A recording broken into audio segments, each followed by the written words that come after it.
ڕۆژهەڵاتی کوردستان پارچە ئارامەکەی کوردستان ماوەی 10 ڕۆژان نائارامە. لە ماوەی 10 ڕۆژی ڕابردوودا زنجیرە پێکادانێکی سەربازی لە نێوان پێشمەرگەکانی حیزبی دیموکراتی کوردستانی ئێران و سوپای پاسدارانی ئێران ڕوویان داوە. پێکادانەکان لە ناوچەکانی شنە و پیرانشار و سەردەشت و مەریوان و مەهاباد و سەقز بوون. بەهۆی دەستپێکردنی ئەم جم و جوڵە سەربازیانەوە حکوومەتی ئێران دوای 5 ساڵ ڕۆژی شەممە بە بیانووی بوونی هێزەکانی حیزبی دیموکرات بردمانی ناوچە سنووریەکانی هەرێمی کوردستانی دەست پێکردەوە. حکوومەتی هەرێمیش لە کاردانەوەی ئەم ڕووداوانەدا لە لایەک داوای لە حکوومەتی ئێران و تورکیا کرد بردمانی ناوچە سنووریەکان ڕابگرن و لەلایەکی دیکەشەوە داوای لە پەکەکە و حیزبی دیموکرات کرد سنوورەکانی هەرێم بەکار نەهێنن بۆ هێرشکردنە سەر وڵاتانی دراوسێ. هاوکات فەرماندەی هێزە زەمینەکانی سوپای پاسدارانی ئێران هەڕەشەی کردووە لە ئەگەری بەردەوامبوونی جم و جوڵە سەربازەکانی حیزبی دیموکرات ئەوە ئێران هێرش دەکاتە سەر بنکە و بارەگاکانیان لە خاکی هەرێمی کوردستاندا.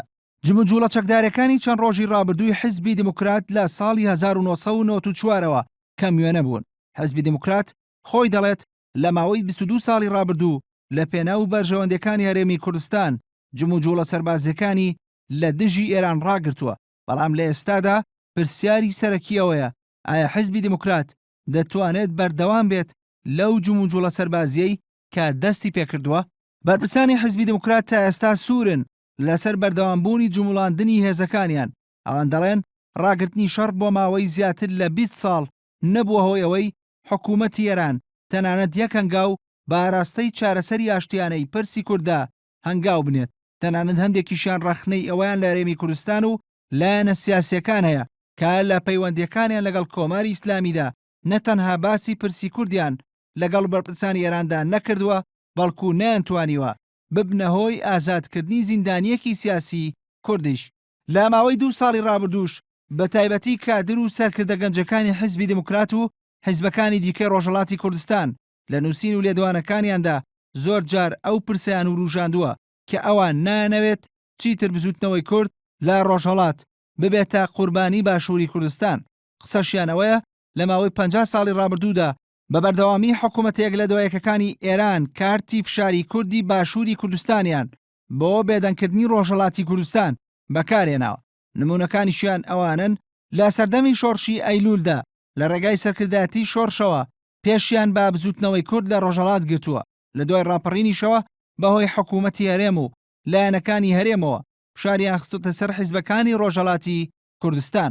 بەڵام ئەوەی لە ئێستادا بۆتەوەی ئەوەی بەشێک لە چاودێرانی ڕۆژهەڵاتی کوردستان بە گومان بن لە بەردەوامبوونی ئەم جم و جوڵە سەربازیانەی حیزبی دیموکرات پەیوەندیەکانی حکوومەتی هەرێم و لایەنە سیاسیەکانێتی لەگەڵ ئێران. ئەو چاودێرانە پێیان وایە لە ئێستادا لایەنەکانی هەرێمی کوردستان زیاتر لە هەر قۆناغێکی دیکەی مێژووی پەیوەندیان لەگەڵ ئێراندا هەیە و تەنانەت بەرژەوەندەیەکی ئابووری گەورە لە نێوان هەرێم و ئێراندا دروست بووە و ئەو بەرژەوەندیانە لە دوای ڕاکێشانی بۆری نەوتی هەرێم بۆ ئێران ئەوەندەی دیکەش بەهێزتر دەبێت.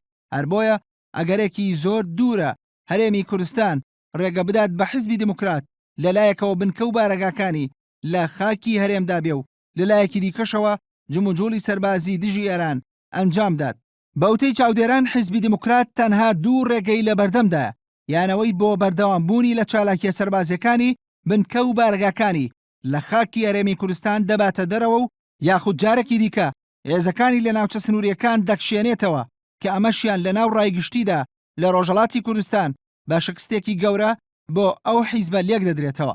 هەرچەندە بەرپرسانی حیزبی دیموکرات خۆیان دەڵێن پێش دەستپێکردنەوەی جم و جوڵە سەربازەکەی ئەم جارەیان هەموو لایەنەکانی ئەم دۆخە نوێیان لە بەرچاو گرتووە.